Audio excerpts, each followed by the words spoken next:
மூவொரு இறைவனுக்கும் முத்தமிழுக்கும் முதற்கண் வணக்கம். வாரந்தோறும் இந்த பட்டிமன்றங்களை தொலைக்காட்சியூடாக காட்சிப்படுத்துகின்ற டான் தொலைக்காட்சி நிர்வாகத்துக்கும் எமது மனமார்ந்த நன்றியும் பாராட்டுகளும். இன்றைய தலைப்பு, எமது பட்டிமன்றத்தின் இன்றைய தலைப்பு, மனித வாழ்வில் சிறந்தது கிராம வாழ்க்கையா நகர வாழ்க்கையா? இது ஒரு விசித்திரமான தலைப்பாக சில பேருக்கு இருக்கலாம். ஏன் இந்த தலைப்பெல்லாம் வாதிட வேண்டுமா என்றும் நீங்கள் நினைக்கலாம்.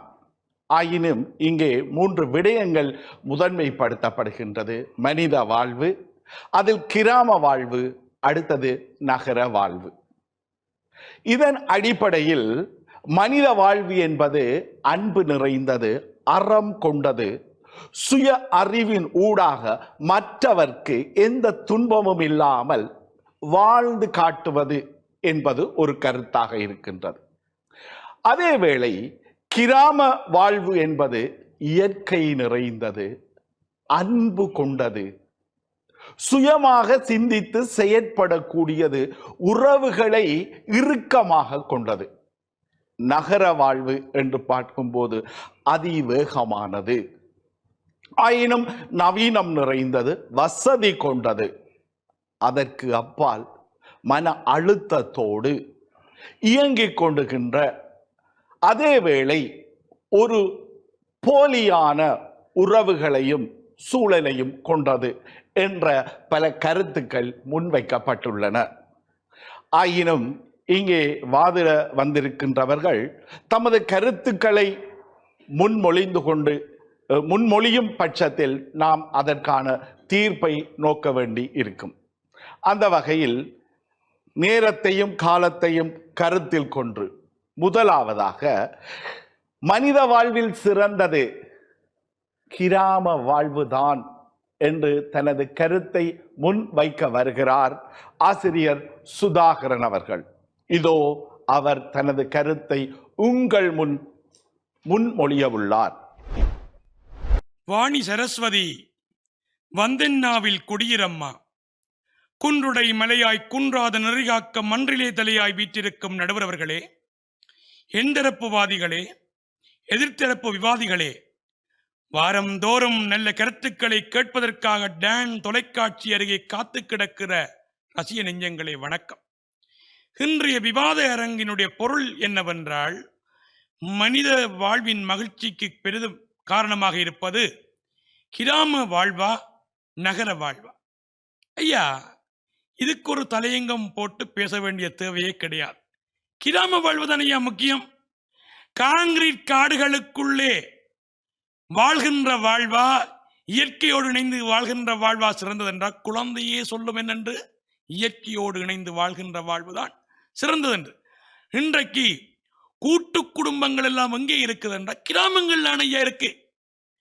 இன்றைக்கு நகர்ப்புறங்களில் தனி குடும்பங்கள், எல்லோரும் வைவை விட வைவையை நேசிக்கிற காலம் இந்த நகர்ப்புற குடும்ப வாழ்வினுடைய காலம்.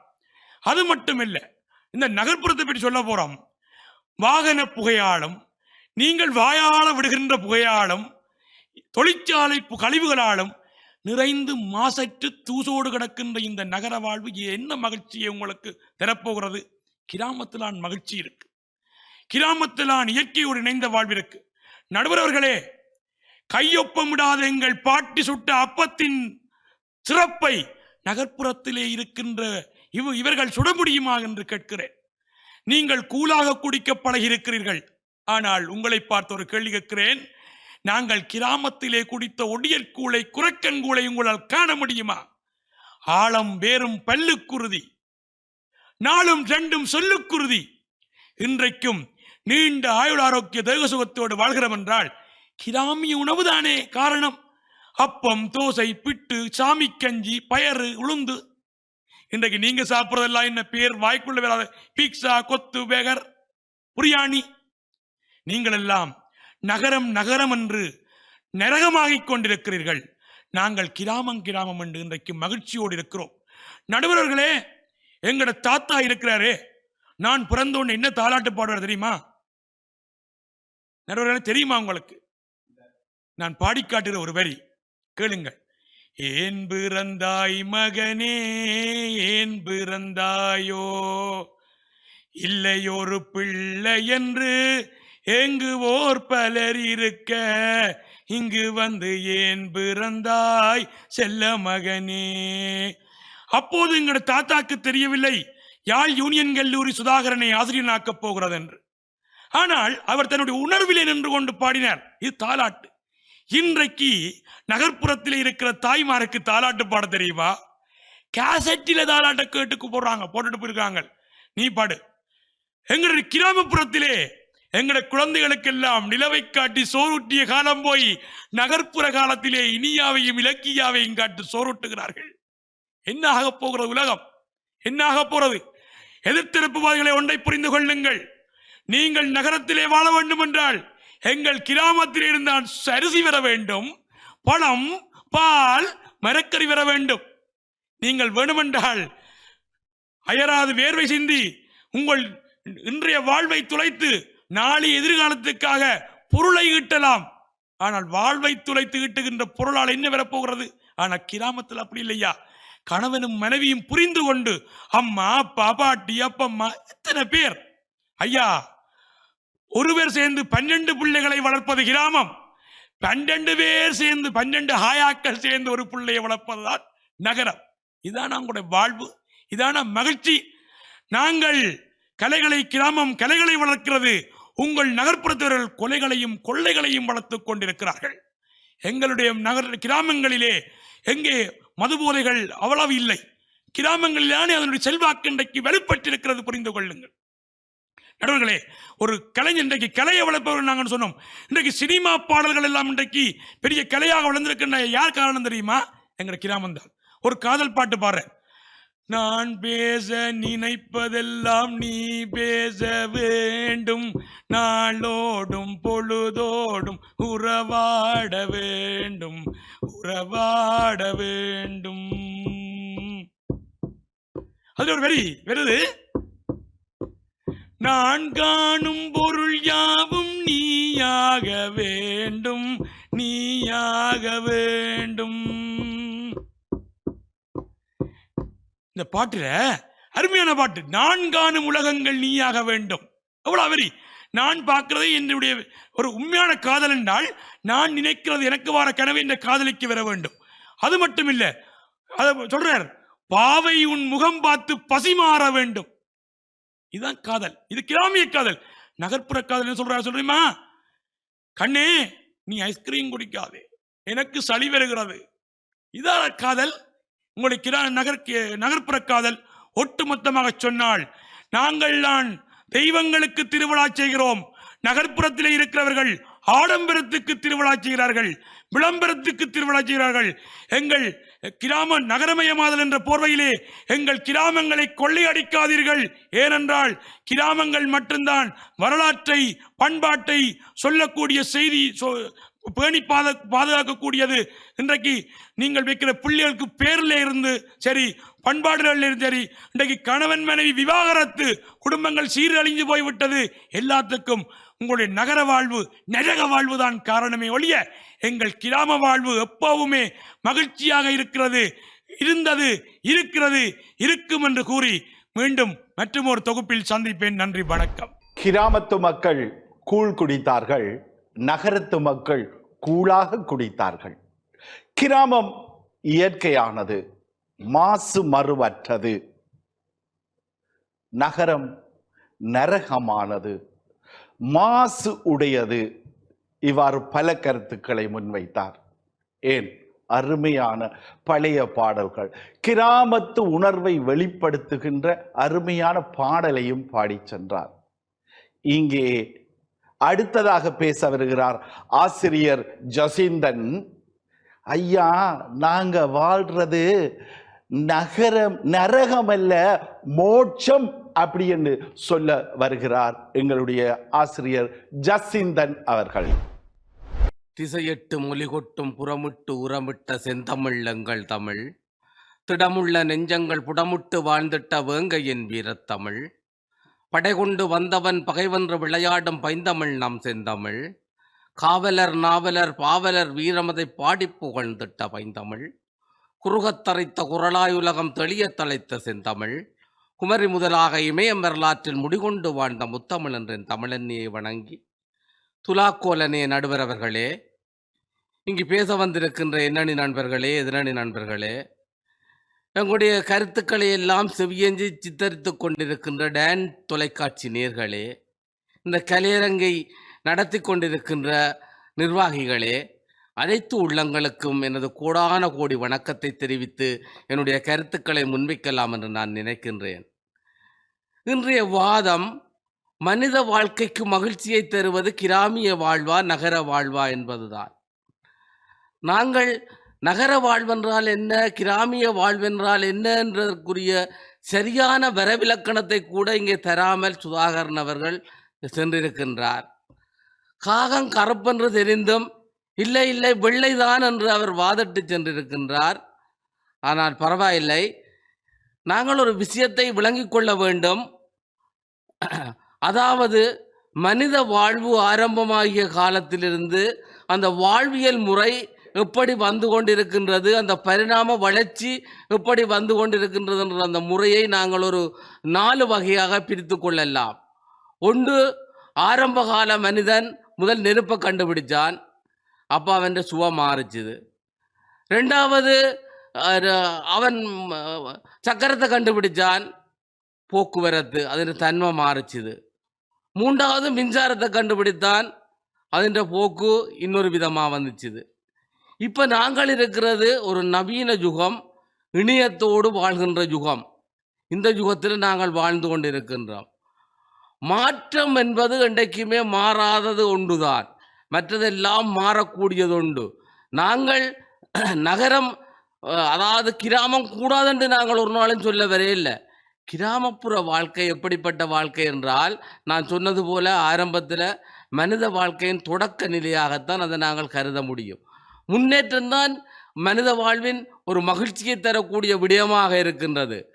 நகரப்பகுதியிலே நீங்கள் பார்த்தோம் என்று சொன்னால், இங்கே காணப்படுகின்ற எல்லா விதமான முன்னேற்றத்துக்குரிய பரிணாம வளர்ச்சிக்குரிய அந்த பாதைகளும் எல்லாம் நகரத்தை அண்டியதாகத்தான் காணப்படுகின்ற. உதாரணமாக சொல்ல போனால், உயர்ந்த பள்ளிக்கூடங்கள் இருக்கின்ற இடம், மற்றது பல்கலைக்கழகங்கள் இருக்கின்ற இடம், இனி அதை விட பெரிய கோயில்கள், இனி பெரிய கலை அரங்குகள், மாவட்ட செயலகங்கள் போன்ற மனிதன் தேவைக்கு பயன்படுத்தக்கூடிய பல்வேறு விதமான அலுவலகங்கள் உட்பட்ட பல விடயங்கள் இந்த நகரத்திலே தான் காணப்படுகின்றது.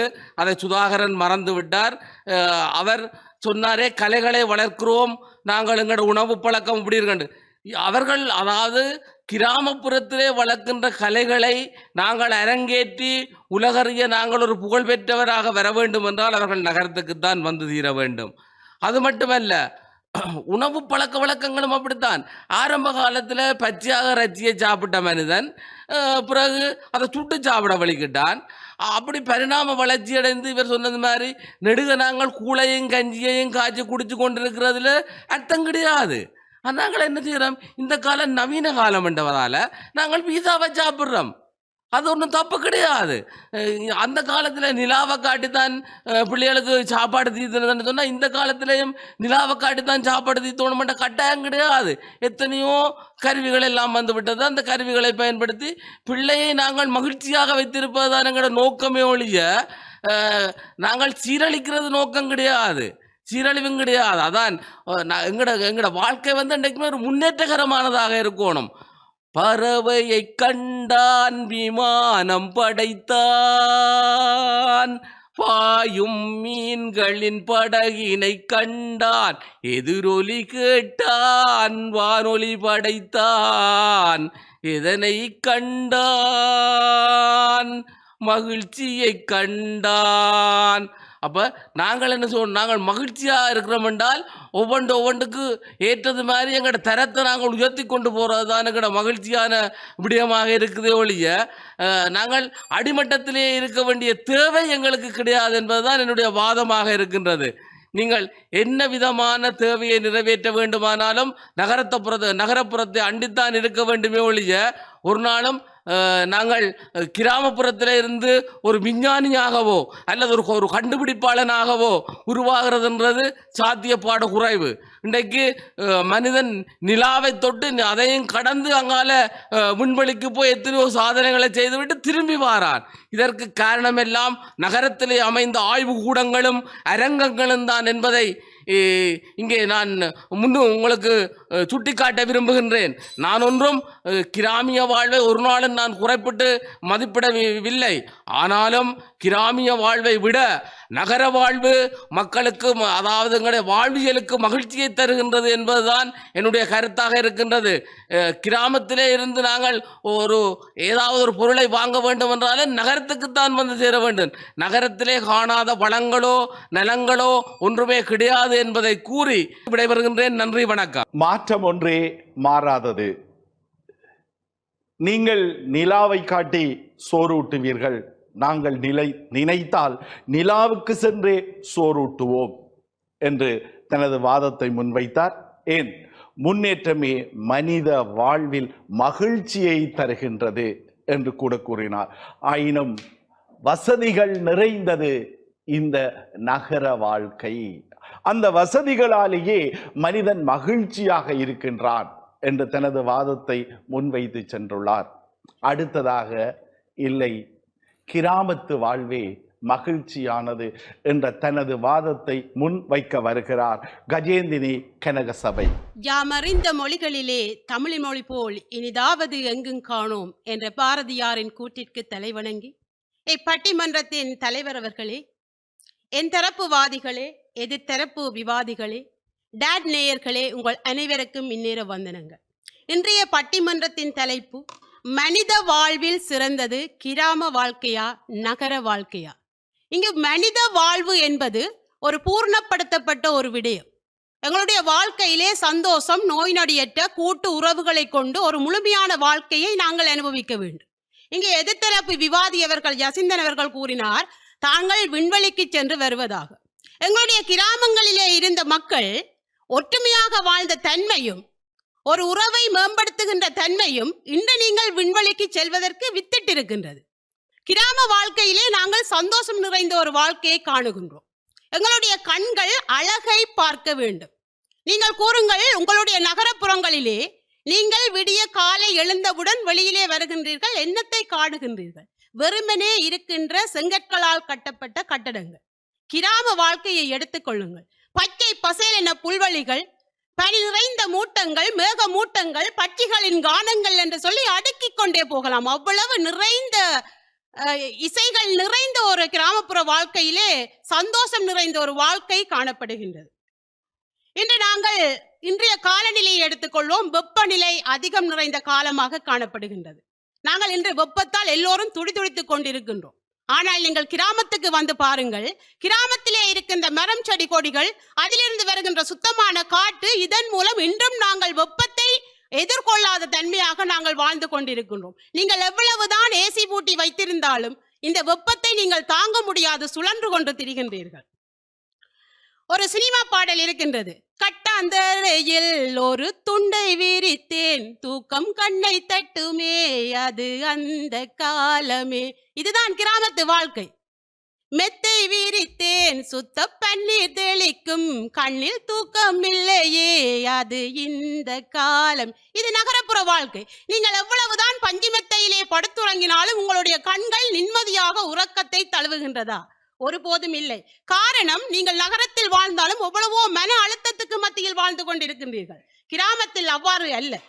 இன்று கிராமப்புற மாணவர்கள், நகரப்புற மாணவர்கள் என்று எடுத்துக்கொள்வோம். கிராமத்து மாணவர்கள் வீதிகளிலே விளையாடி தங்களுடைய உடல் உழைப்பை வெளிப்படுத்தி ஆரோக்கியமான மாணவர்களாக காணப்படுகின்றார்கள். ஆனால் நகரப்புற மாணவர்களை எடுத்துக்கொள்ளுங்கள், பிராய்லர் கோழி மாதிரி. எதற்குமே தாய் தந்தையர் அவர்களை பாடசாலைக்கு ஏற்றி செல்வதும் டியூஷனுக்கு ஏற்றி செல்வதும் அவர்களுக்கு தேவையான பொருட்களை வேண்டிக் கொடுத்தும் அவர்களை அவ்வாறு வளர்த்து வைத்திருக்கின்றார்கள். ஆனால் கிராமப்புறத்து மாணவர்கள் உற்சாகமாகவும் உடல் ஆரோக்கியமான மாணவர்களுமாகவே காணப்படுகின்றார்கள். இன்று நாங்கள் வீட்டிலே எவ்வளவுதான் கிரைண்டர் இருந்தாலும் கடையில போய் நாங்கள் இட்லி மாவை வேண்டிட்டு வருகின்றோம் நகரப்புறத்தில் இருக்கின்றவர்கள். ஆனால் கிராமப்புறத்தில் அப்படி அல்ல.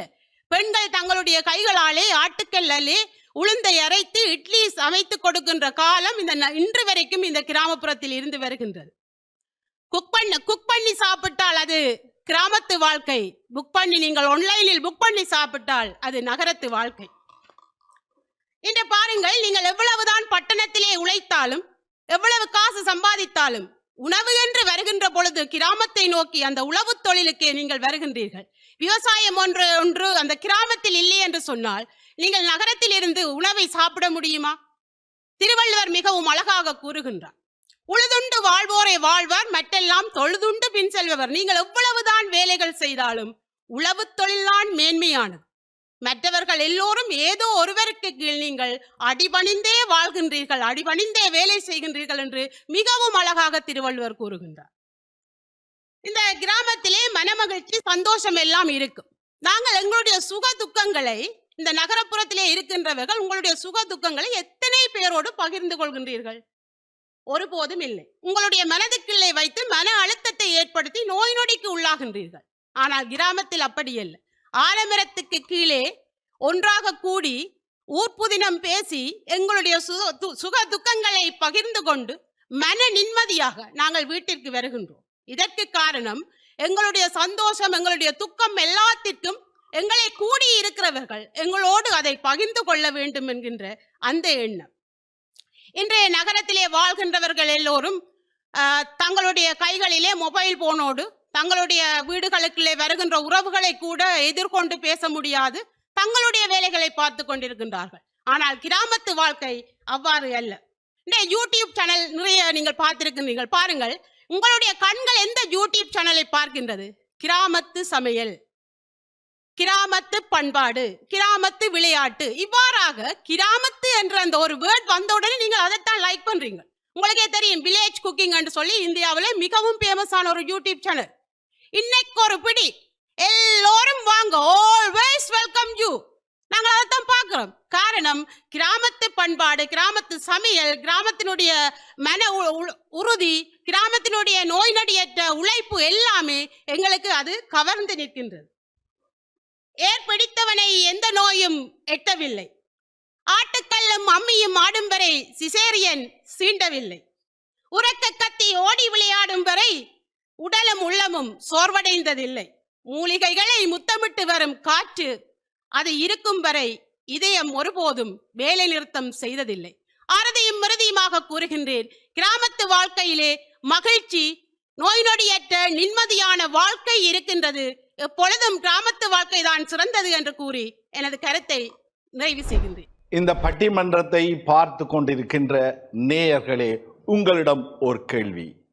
நீங்கள் குக் பண்ணி சாப்பிடுகிறீர்களா அல்லது புக் பண்ணி சாப்பிடுகிறீர்களா? யோசியுங்கோ. ஆயினும் இங்கே ஒரு சுவாரஸ்யமான சமையல் பற்றிய ஒரு கருத்து முன்மொழியப்பட்டது. இட்லி பூ போன்று வேணுமா, ஆட்டுக்கல்லில் அரைத்து சுடுங்கோ. இவ்வாறு பல கருத்துக்களை சொன்னார்கள். உணவின் சுவை கிராமத்தில் தங்கியுள்ளது, அந்த சுவை நகரத்தில் இல்லை என்ற தனது வாதத்தை முன்வைத்தார். ஏன் பல பல கருத்துக்களை முன்வைத்தார். ஆயினும் இல்லை, நகர வாழ்வே நல்லாகத்தான் இருக்கிறது, அந்த வாழ்வும் சிறப்பாகத்தான் இருக்கிறது, அது வாழ்பவர் கையிலா அல்லது வாழ்ந்து கொண்டிருப்பவர் கையிலா என்ற தனது கருத்தை முன்வைக்க வருகிறார் ஜீவனா, ஆசிரியர் ஜீவனா அவர்கள். இப்பட்டிமன்றத்தினை பார்வையிட்டு கொண்டிருக்கும் டான்ஸ் சொந்தங்களுக்கும், மதிப்புமிகு நடுவருக்கும், எதிர்த்தரப்பு வாதிகளுக்கும், என் தரப்பு வாதிகளுக்கும் இந்நேர வணக்கங்களை தெரிவித்துக் கொண்டு நேர சுருக்கம் காரணமாக என் கருத்துக்குள் வருகின்றேன். இன்றைய தலைப்பானது மனித வாழ்வில் கிராம வாழ்க்கை சிறந்ததா, நகர வாழ்க்கை சிறந்ததா? இன்றைய எதிர்த்தரப்பினர் நிறைய கருத்துக்களை முன்வைத்தனர். சிலவற்றை நாம் மறக்க முடியாது. கிராம வாழ்வில் சில சிறப்புகள் உண்டுதான், சில உண்மைகளை நாம் மறக்க முடியாது. ஆனால் சில உண்மைகள் நகர வாழ்க்கையினுள் தான் காணப்படுகின்றன. நகரம் என்றது நகரங்கள் வெறும் கட்டடங்கள் மட்டுமல்ல, இங்கு மனித உறவுகளை, பண்பாடு, தொழில்நுட்பத்தை ஏதுவாக்கும் வெளிப்படுத்தும் வாழ்விடங்கள். எதிர்த்தரப்பினர் கிராமிய வாழ்க்கை இயற்கையானது, கிராமிய வாழ்க்கை மகிழ்ச்சியானது என்று நிறைய கருத்துக்களை கூறுகின்றனர். ஏன் அவர்கள் கிராமத்தில் வாழ வேண்டியதானே? ஏன் நகரத்தில் வாழ்வான்?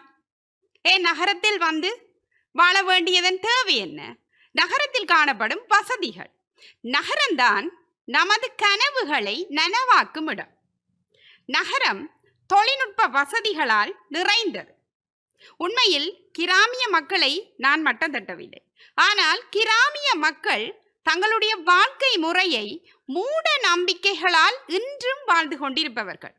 நான் போன வாரம் கூட ஒரு சம்பவத்தினை பார்த்தேன். கிராமிய வாழ்க்கையில், கிராமத்தில் ஒரு சிறுவனுக்கு பாம்பு கடித்து விட்டது. ஆனால் பாம்பு கடித்த சிறுவனை இந்த மக்கள் அனைவரும் சேர்ந்து கயிற்றில் கட்டி ஆற்றில் மிதக்க விட்டுள்ளனர். காரணம், அவர்களுக்குள் இருந்த மூட நம்பிக்கை. அந்த உயிர் அடுத்த கணமே பிரிந்து விட்டது. பார்த்தீர்களா? கிராமிய மக்கள் மூட நம்பிக்கைகளால் கட்டுப்பட்டு காணப்படுபவர்கள்.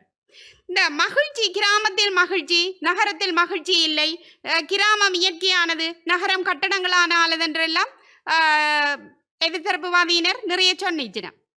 ஆனா இந்த மகிழ்ச்சி என்றது கிராமத்தில் வாழ்ற மனிதனும் நகரத்தில் வாழ்ற மனிதனும், மகிழ்ச்சி என்றது மனிதனுடைய மனதில தான் இருக்கு. அங்க கிராமத்தில் இருந்தா தான் மகிழ்ச்சி, நகரத்தில் இருந்தா மகிழ்ச்சி இல்லை. அது மனதில நாங்கள் உருவாக்கி கொள்ள வேண்டும்.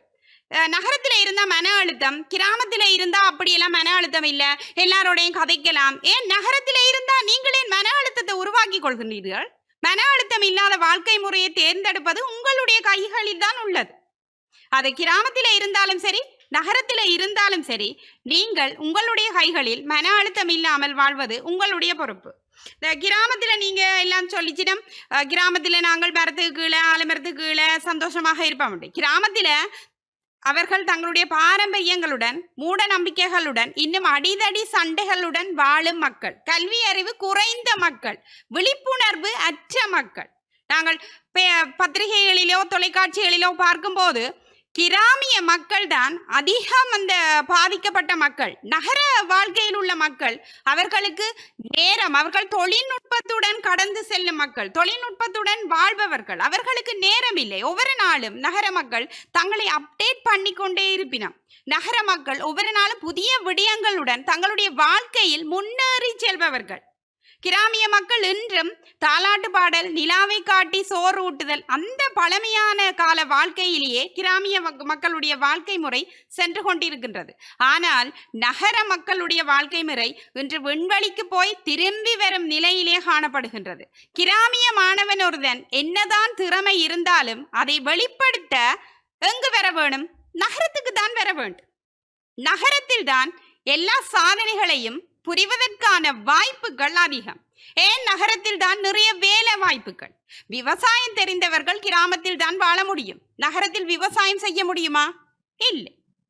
நகரத்தில் வாழும் மக்கள் தொழில்நுட்ப வசதிகளுடன், தொழில்நுட்ப அறிவை பெற்ற மக்கள். அவர்களால் நகரத்தில் தான் வாழ முடியும். ஆகவே மனித வாழ்வுக்கு எது சிறந்தது, கிராம வாழ்க்கையா நகர வாழ்க்கையா என்றால், இன்றைய காலகட்டத்தில் கிராமிய வாழ்க்கையை விட நகர வாழ்க்கையில், நகரத்தில் வாழும் மனிதனால் தான் தன்னுடைய வாழ்க்கையை முன்னேற்றி செல்ல முடியும். கிராமத்தில் மருத்துவ வசதிகள் காணப்படுகின்றனவா? மருத்துவ வசதிகளை அந்த மக்கள் விரும்பி கொள்கின்றனரா? இல்லை. பாரம்பரியங்களுடனும் தங்களுடைய கை வைத்தியங்களுடனும் வாழும் மக்கள். அதனால் எத்தனையோ உயிரிழப்புகளை சந்தித்தாலும் அவர்களுக்கென்று விழிப்புணர்வு வருவதே இல்லை. ஆனால் நகரத்தில் அவ்வாறான வாழ்க்கை முறையிலிருந்து விடுபட்டு நகரத்தில் வேறு விதமான வாழ்க்கைக்குள் மக்கள் மகிழ்ச்சியாக வாழுகின்றனர். கிராமத்தில் மது போதைகள் இல்லையா? ஏன் நகரத்தில் தான் காணப்படுகின்றதா? அதை பாதிப்பது மனிதன். மனிதனுக்கு ஒன்று ஒரு கடமைப்பாடும், மனிதனுக்கு ஒன்று ஒரு கட்டுப்பாடும் இருக்கு. அது கிராமத்தில் வாழ்ந்தால் என்ன, நகரத்தில் வாழ்ந்தால் என்ன, கட்டுப்பாடுகளுடன் வாழும்போது நகர வாழ்க்கை பல்வேறு விதமான சிறப்புகளுடனும் வசதிகளுடன் மனிதனுக்கு வாழ்வதற்கான வசதிகளை ஏற்று கொடுத்து கொண்டிருக்கின்றது. இந்த குளோபல் எக்ஸ்போஸ் என்று சொல்லுவான், உலக இணைப்பு. இந்த நகரத்தில் வாழும் மனிதன் உலக இணைப்புடன் ஒவ்வொரு நாளும் தன்னை முன்னேற்றி கொண்டு முன்னேற்றமான பாதைக்கு இட்டு செல்லும் மனிதனாக காணப்படுகின்றான். ஆனால் கிராமத்தில் அவ்வாறு இருப்பதில்லை. கிராம வாழ்க்கை சிறந்தது சிறந்தது என கூறிக்கொள்பவர்கள் கிராம வாழ்க்கை சிறந்ததென்றால் நகரத்தில் வாழ வேண்டிய தேவைகள் இல்லை.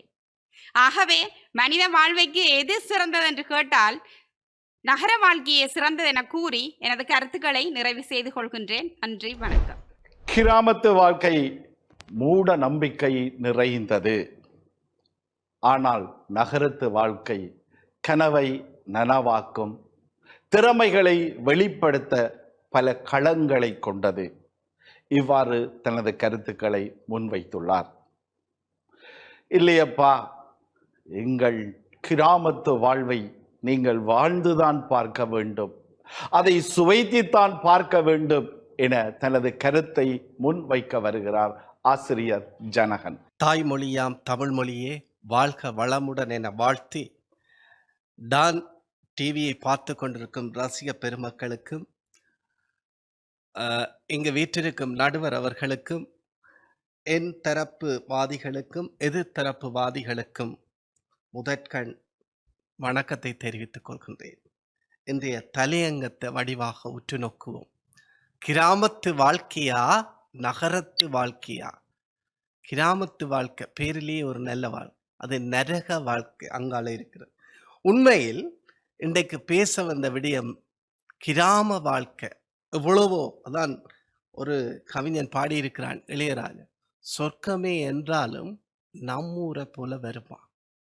என்ன ஏரிக்கிற பாட்டு, எவ்வளவு ஏரிக்கிற காத்து, இதெல்லாம் இன்பமயமானது.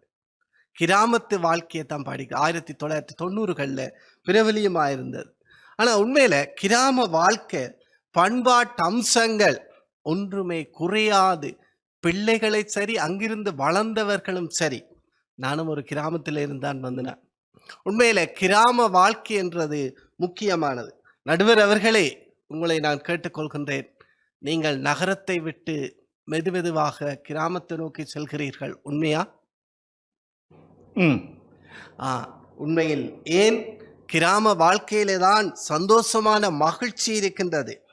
என உண்மையில நல்ல வாழ்க்கை இருக்கிறது. பாருங்க, ஒரு தாலாட்டு பாடல்ல பிள்ளைய குழந்தைய தாய் தாலாட்டி வளர்க்கிற பண்பாடு அம்சங்கள் எங்க இருக்கு? கிராமத்திலான் இருக்கு. இப்ப நகரத்தில் எங்க இருக்கு? பிள்ளைய தொட்டிலும் இல்லை, பிள்ளை சில நேரம் கட்டில கிடக்கும், பாடல் பாடிக்கொண்டிருக்கும். நீ முன்னால போனா நான் பின்னால வரணும். பிள்ளை என்ன செய்யும்? எதிர்காலம் எங்க? அந்த கிராம வாழ்க்கையில தான், கிராமத்தில தான் தாய் தந்தையர் பிள்ளைய வளர்க்கின்ற வளர்ப்பு முறை, உறவுகளை சொல்கின்ற பண்பு எல்லாம் கிராமத்து வாழ்க்கையில இருந்தது. எங்க இன்றைக்கு இல்லை. நாங்கள் சாதாரணமாக நகரத்தில் போய் ஒரு கூலான தண்ணி கேட்டால் ஃப்ரிட்ஜில் இருந்து தருவார்கள். ஆனால் கிராம வாழ்க்கையை யோசிச்சு பாருங்க, உடனடியாக தண்ணீரை கிணத்துல இருந்து மொண்டு தருவார்கள். குடித்தால் ஆரோக்கியம், உடலும் ஆரோக்கியம், மனமும் ஆரோக்கியம். ஆனால் நகரத்தில் இருக்கிறவர்கள் கூடுதலாக அவர்களுடைய வாழ்க்கை எங்க? எல்லாம் ஆஸ்பத்திரியோட போகுது. ஏன்? இருமல், தும்மல், சளி, காய்ச்சல். ஏன் என்று சொன்னால் காரணம் இதுதான் உள்ள வித்தியாசம். உண்மையில இயற்கை சூழல், எளிமையான வாழ்க்கை, மன நிம்மதி.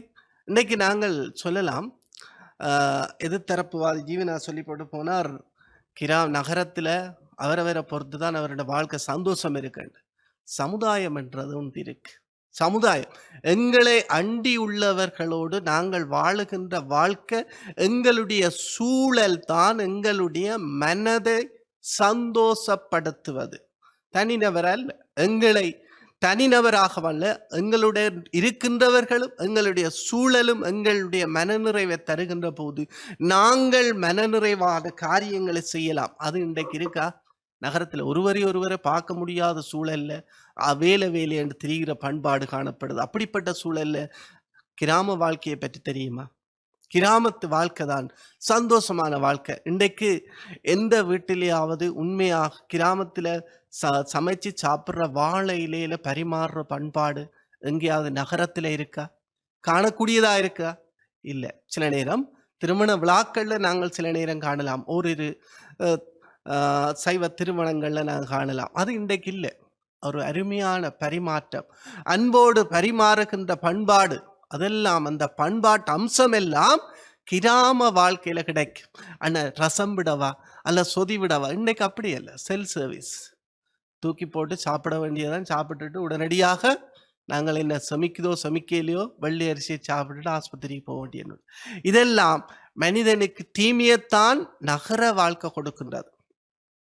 ஆனால் கிராமத்து வாழ்வு அந்யோன்யம், ஒரு சந்தோஷமான ஒரு உற்றார் உறவினுடைய திருமண நிகழ்வு, எவ்வளவு நாள் கூடி சந்தோஷமாக மகிழ்ந்து அனுபவித்து அந்த நிகழ்வை செய்கிற பண்பாடு இப்போ அப்படி இல்லை.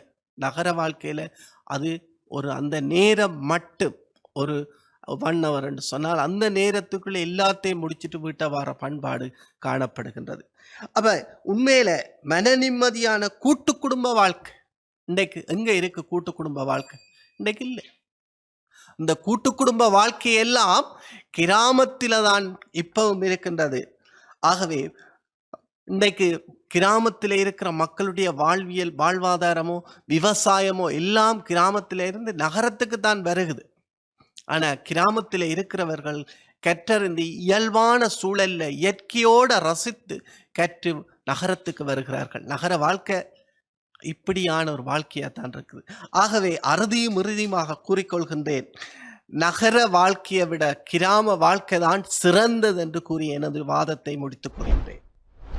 இந்த பேச்சாளர் குறிப்பிட்டதில் ஒரு முக்கியமான விடயம் அந்த உறவு முறை. இன்று நாங்கள் நகரத்தில் யாரை பார்த்தாலும் ஆன்டி என்றோம், யாரை பார்த்தாலும் அங்கிள் என்கிறோம்.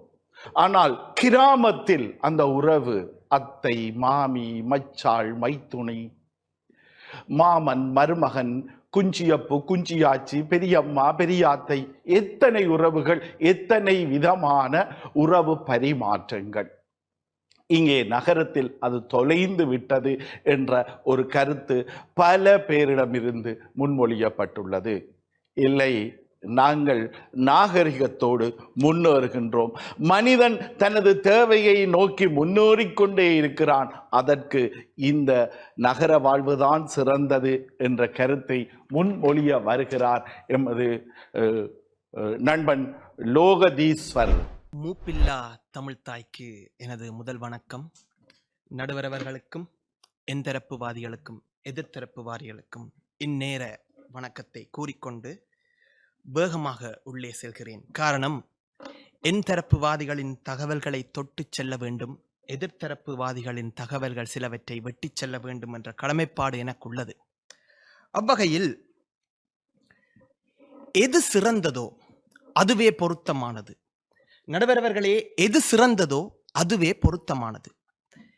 மனித வாழ்வில் சிறந்தது கிராம வாழ்க்கையா அல்லது நகர வாழ்க்கையா? நிச்சயமாக நகர வாழ்க்கைதான் சிறந்தது. ஏனெனில் நகர வாழ்க்கைதான் மனித வாழ்வுக்கு தற்காலத்தில் மிகவும் பொருத்தமானது. அவ்வகையில் எமது முதல் தரப்புவாதியான சகோதரர் சுதாகரன் அவர்கள் கூறியிருந்தார், கிராம வாழ்க்கையில் மிகவும் எளிமையான ஒரு கூட்டுறவுத்தன்மையான வாழ்க்கை காணப்படும் மற்றும் தன்னை தாலாட்டு பாடி தந்தை தூங்க வைத்தார், இங்கு யார் தாலாட்டு பாடுகிறார்கள், ரேடியோவை போட்டுவிட்டு போய்விடுகிறார்கள் என்று சுதாகரன் ஆசிரியர்களுக்கு நான் ஒன்றை கூறிக்கொள்ள விரும்புகிறேன். ஏன் பிறந்தாய் மகனே, ஏன் பிறந்தாய் மகனே என்று பாடிய தந்தை நாள் முழுக்க இந்த வெக்கையில் பாடிக்கொண்டிருக்க முடியாதையா. ஆனால் எங்களது நகரத்தில் தாய் தனது தொலைபேசியில் குழந்தைக்கு பாட்டை போட்டுவிட்டு தனது சமையல் வேலையை முடித்துவிட்டு உடுப்புகளை தோய்த்துவிட்டு வீட்டையும் சுத்தப்படுத்திவிட்டு வரும் கணவனுக்கு தேவையான விஷயங்களை செய்துவிட்டு குழந்தையை மீண்டும் நித்திரையால் எழுப்பக்கூடிய சந்தர்ப்பம் கிராம வாழ்க்கையில் உண்டு. இத்தகைய சந்தர்ப்பத்தை நீங்கள் நகர வாழ்க்கையில் எதிர்பார்க்கவே முடியாது. உதாரணமாக, ஆராரிராரோ நான் இங்கே பாட தாயே நீ கண்ணுறங்கு என்னோட மடி சாய்ந்து என்ற பாடலை இன்று தந்தையோ தாயோ ராகத்துடன் சுருதியுடன் பாட வேண்டிய அவசியம் இல்லை. ஏனென்றால் தாளத்துடனும் சுருதியுடனும் தொலைபேசியிலேயே போட்டுவிட்டு அவரவர் தத்தம் வேர்களை செய்ய முடியும். மேலும் எதிர்த்தரப்புவாதிகள் கூறியிருந்தனர், கிராம வாழ்க்கை ஒற்றுமையான வாழ்க்கைக்கு வித்திட்டது, கிராம வாழ்க்கையில் தான் ஒற்றுமை மேலோங்கி நிற்கும் என்று. ஆம், உண்மைதான், ஒரு காலத்தில் அது இருந்தது. ஆனால் இன்று கிராம வாழ்க்கைகள் அதே ஒற்றுமையுடன் காணப்படுகின்றனவா என்றால் அது கேள்விக்குரியே. இன்று ஜாதி மத பேதங்கள் மேலும் வேற்றுமை கருத்துக்கள் மிகவும் பலமாக எதிரொலிக்கக்கூடியது கிராம வாழ்க்கையில் தான் என்றால் அது மிகையாகாது. திருவிழாக்களில் சண்டை, விளையாட்டுப் போட்டிகளில் சண்டை, சமூக நல கூட்டங்களில் சண்டை, எங்கு சென்றாலும் சண்டை சண்டை சண்டை. இந்த பேதங்கள் அடிப்படையின்மையற்ற வாதங்களின் மூலம் கிராமங்களில் தான் இன்றும் நடந்து வருகின்றது. நகரங்களில் இதை தீர்ப்பதற்கான வழிவகைகளை மற்றும் இதை தீர்ப்பதற்கான அனைத்து ஆயத்தங்களையும் அவர்கள் முதலே முன்னறிவுடன் செய்து வைத்திருக்கும் பல அறிவுடையவர்கள் அங்கு காணப்படுவதால் இத்தகைய பிரச்சனைகள் அங்கு வருவதில்லை. மேலும் நீ யாரு, எங்கிருந்து வருகிறாய், என்ன மதம் என்று கேட்டு சண்டை பிடிப்பதற்கு நகரத்தில் நேரம் இல்லை ஐயா, கிராமத்தில் வேலை இல்லை. அதனால் தான் இத்தகைய சண்டைகளையும் பிரச்சனைகளையும் காலாகாலமாக செய்து கொண்டிருக்கிறீர்கள். மற்ற மூன்றாவது விடயம், மது போதை பற்றி சொல்லியிருந்தார்கள். எங்கு சென்றாலும் திரும்பினாலும் நகரத்தில் வைன் ஷாப்களும் கள்ளுக்கடைகளும் காணப்படுகின்றன என்று. ஆனால் இங்கு யாரும் குடித்தவுடன் சாவதில்லை. கிராமங்களில் தான் இன்று கள்ளச்சாராயமும் கசிப்புகளையும் குடித்துவிட்டு மரணச் செய்திகளை நாம் தொலைபேசி வாயிலாகவும் பத்திரிகை வாயிலாகவும் அறிந்து கொள்கிறோம். மது கொள்ளும், நகரத்து மது நின்று கொள்ளும், கிராமத்து மது அன்றே கொள்ளும். ஆகவே கிராமங்களில் கசிப்பு கள்ளச்சாராயம் குடிப்பதை தவிர்க்கவும் கடுமையாக நான் இங்கு சொல்லிக்கொள்ள விரும்புகிறேன். அடுத்தது மிக மிக முக்கியமான விஷயம், கிராமத்து பிள்ளைகள் நாட்டுக்கோழிகளாம், நகரத்து பிள்ளைகள் பிராய்லர் கோழிகளாம். நல்ல கருத்து, நல்ல கருத்து, நல்ல கருத்து. கோழியாயினும் சரி பிள்ளைகளாயினும் சரி அது பெற்றோரின் வளர்ப்பிலேயே உண்டு. அது எங்கு வளர்ந்தாலும், அமெரிக்காவில் வளர்ந்தாலும் சரி, இங்கு ஒரு குக்கிராமத்தில் வளர்ந்தாலும் சரி, பிள்ளைகள் மற்றும் அந்த சமூகத்தின் அடிப்படையிலேயே அந்த பிள்ளைகளின் வளர்ச்சி காணப்படும். உதாரணமாக கிராம பிள்ளைகள் ஒரு வேலை வாய்ப்பு தேடி, ஒரு கல்வி அறிவினை தேடி மேல் படிப்பினை படிப்பதற்கு எங்கு வர வேண்டும்? நகரத்திற்குத்தான் வர வேண்டும். நகரத்திற்கு வருகின்ற கிராமத்து பிள்ளைகள் இங்கு நேர்காணல்களின் போதும் ஒரு வேலை வாய்ப்புகளை தேடிச் செல்லும் போதும் காணப்படக்கூடிய அசௌகரியங்களை நான் நேரில் கண்டிருக்கின்றேன். ஒரு தலைமைத்துவ பண்பாயினும் சரி, ஒரு பேராற்றல் அல்லது பிற மொழிகளின் மூலம் தமது அறிவை வளர்த்து கொள்ளும் பண்பாயினும் சரி, அது நகரத்து பிள்ளைகளுடன் இயல்பாக காணப்படும். ஆனால் கிராமத்து பிள்ளைகளிடம் நீங்கள் அந்த இயல்பை காண முடியாது ஐயா. அது மிகப்பெரிய ஒரு எதிர்காலத்தில் சிக்கலை ஏற்படுத்தும். அதனால் தான் கிராமத்திலிருந்து நகரத்துக்கு வர வேண்டும் என்று நாம் அனைவரையும் வற்புறுத்துகிறோம். ஆம், கிராம வாழ்க்கை சந்தோஷமானதுதான், யார் இல்லை என்றது. ஆனால் நகரத்து வாழ்க்கை ஸ்ட்ரெஸ் ஆனது, அது மிகவும் மன உளைச்சலை தருகின்றது என்று கூறிக்கொள்கிறார்கள். அந்த கருத்தை ஏற்க முடியாது நடுவர் அவர்களே. இங்கு நகரத்தில் ஸ்ட்ரெஸ்ஸிலும் மன உளைச்சலிலும் திரிபவர்கள் கிராமத்திலிருந்து வந்தவர்கள் தான். நகரத்தில் பிறந்து நகரத்தில் வாழ்ந்தவர்கள் எக்காலத்திலும் மன உளைச்சலுடன் திரிவதில்லை. அவர்களுக்கு அதை எப்படி கட்டுப்படுத்த வேண்டும் என்றும் தெரியும், அதில் எப்படி வாழ்க்கை நடத்த வேண்டும் என்றும் தெரியும். ஆனால் கிராமத்தில் பொழுது நேரமும் சாயங்காலம் எப்பொழுது வரும், சூரியன் எப்பொழுது மறையும் என்று திண்ணையில் இருந்து திடுக்கென பார்த்து கொண்டிருந்தவர்கள் நகரத்துக்கு வந்து இந்த ஓடும் ரயில்களையும் வண்டில்களையும் பார்த்தவுடன் வியந்து இந்த வேகத்துக்கு தாமும் ஈடு கொடுக்க முடியாமல் மன உளைச்சலில் உள்ளாடுகிறார்கள் என்பதுதான் மிக முக்கியமான கருத்து. மேலும் இறுதி விஷயமாக நான் ஒன்றை கூறிக்கொள்ள விரும்புகின்றேன். வைத்தியம், கல்வி, வேலை வாய்ப்பு, பொருளாதாரம், வாழ்க்கை தரம், வசதி வாய்ப்புகள் என்று எத்தகைய வாழ்க்கையில் நீங்கள் முன்னேற்றத்தை காண வேண்டுமாக இருந்தாலும் நீங்கள் கிராமத்தில் இருந்து நகரத்திற்கு முன்னேறி வர வேண்டும் ஐயா. இந்த நகரம் என்பது வெறுமனே நகரம் அல்ல, இது ஒரு கிராமத்தின் அடுத்த படி. அப்டேட்டட் வெர்ஷன் ஆஃப் வில்லேஜ் தான் டவுன், அதுதான் நகரம். ஆகவே கிராமத்தில் இருக்கக்கூடிய தேவையற்ற விடயங்களை கலர்ந்து, கிராமத்தில் இருக்கக்கூடிய தேவையில்லாத விஷயங்களை தவிர்த்து விட்டு உருவானது தானையா நகரம். சகல சௌபாக்கியங்களுடனும் சகல வசதிகளுடனும் இந்த நகரம் இருக்கும் பொழுது ஆங்காங்கே சில பிரச்சனைகள் இருக்கத்தான் செய்கிறது நடுவர்களே. ஒரு நாணயத்துக்கு 2 பக்கங்கள் எப்பொழுதும் உண்டு. அதில் நன்மையும் உண்டு, தீமையும் உண்டு. அதை களைந்துதான் நாம் வாழ்க்கை நடத்த வேண்டுமே தவிர அதில் இருக்கும் அசௌகரியங்களை எடுத்து வைத்துக்கொண்டு ஐயையோ இந்த பழம் புளிக்கும் எனும் கதையெல்லாம் பழைய கதை. இது புது கதை, இது புது வாழ்க்கை, இது புது நகரம். ஆகவே இறுதியும் அறுதியுமாக நான் கூற விரும்புகிறேன், மனித வாழ்க்கையில் சிறந்தது நகர வாழ்க்கைதான், கிராம வாழ்க்கை அல்ல. இறுதியாக ஒரு கவிதையை நான் உங்களுக்கு கூறி சொல்ல விரும்புகிறேன். இன்பம் துன்பம் ரெண்டும் உள்ளது பட்டணம், இது இளைப்பாற இடம் தந்த பெட்டகம். நாகரீகம் வளர்ந்திட்ட தொட்டிலடா, இங்கு எத்தனையோ விளக்கிலே விட்டிலடா. இங்கு எத்தனையோ விளக்கிலே கனவுகளுடன் திரியும் விட்டிலடா. பல ஊரு சனம் வந்து வாழும் இடம், இது பல நூறு சனம் வந்து வாடும் இடம். 10 நாளில் நீயே நினைச்சால் இது சொந்த இடம். 10 நாளில் நீயே நினைச்சா இது சொந்த இடம் என்ற வகையில் நகர வாழ்க்கையே மனித வாழ்வுக்கு சிறந்தது. எது பொருத்தமானதோ அதுவே சிறப்பானது என்று கூறி விடைபெறுகிறேன். நன்றி, வணக்கம். நகர வாழ்க்கை நனி சிறந்தது என்ற கருத்தை மிக அழகாக முன்மொழிந்தார். இறுதியில் அவர் நகரத்தை பற்றி ஒரு அழகான கவிதையும் வாசித்து சென்றார். ஆயினும் அங்கே அவர் கூறியதில் ஒரு நகைச்சுவையான நிகழ்ச்சி. கிராமத்தும் அது அன்று கொள்ளும், நகரத்தும் அது நின்று கொள்ளும். ஏதோ எனக்கு விளங்கவில்லை. நான் நினைக்கின்றேன் அவர் அங்கே கள்ளை சாராயத்தை பற்றி கூறியிருக்கிறார், இங்கே நல்ல சாராயத்தை பற்றி கூறியிருக்கிறார். எது எப்படியோ மது மனிதனை கொல்லும். சரி, இறுதியில் நான் தீர்ப்புக்கு வருகிறேன். இது ஒரு தர்ம சங்கடமான நிலையா அல்லது சாதாரணமாகவே கூறிவிட்டு போகலாமா?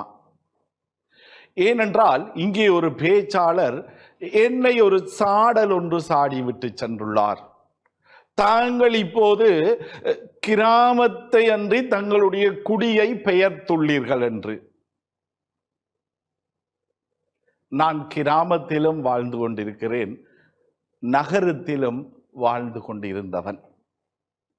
இரண்டிலுமே நிறைய நன்மைகள் உள்ளது, தீமைகளும் உள்ளது. நகரத்தில் இருந்து கிராமத்திற்கு சென்ற போது நினைத்தேன், இத்தனை விடயங்களை நான் இழந்து விட்டேனே என்று. அங்கே வாழ்ந்து கொண்டிருக்கும் பொழுது இதுகளையெல்லாம் நான் அனுபவிக்கவில்லையே இத்தனை காலமும் என்று. இப்படி ஒரு வாழ்வியல் மனிதனுக்கு இருக்கின்றது. நான் நினைக்கிறேன் உங்களுக்கு எல்லோருக்கும் தெரியும், எத்தனையோ படித்த பெரிய பணக்கார மனிதர்கள் உழைக்க மட்டும் நகரத்தில் இருந்தார்கள். உழைத்த பின்பு நிம்மதிக்காக கிராமத்திற்கு வந்தார்கள். பல பேர் இன்று கிராமத்தில் வீடு கட்டி கொண்டிருக்கிறார்கள். கேட்டால் ஒரு சாக்கு, நாங்கள் எங்களுடைய கிராமத்தை விடவில்லை, மறக்கவில்லை. அப்ப இவ்வளவு காலமும் இங்கே சென்றிருந்தாய். ஏனென்றைய நீங்கள் பார்க்கின்ற தொலைக்காட்சி நாடகங்களில் கூட அல்லது நீங்கள் பார்க்கின்ற சினிமாக்களில் கூட அந்த கிராமத்து வாழ்வியலை அவர்கள் அப்படியே புடமிட்டு காட்டுவார்கள். நகரத்து வாழ்வும் உண்மையில் சிறந்ததுதான். உடனடியான தேவைகளை நிறைவேற்ற நகரத்தில் நாங்கள் வாழ வேண்டும். அப் டு டேட் இறுதியாக பேசின பேச்சாளர் சொல்றார், உடனுக்குடன் இற்றைப்படுத்துவதற்கு எங்களுக்கு நகரம் தேவை. இவ்வாறு பார்க்கும் பொழுது இதில் எது சிறந்தது? ரெண்டும் சிறந்ததா?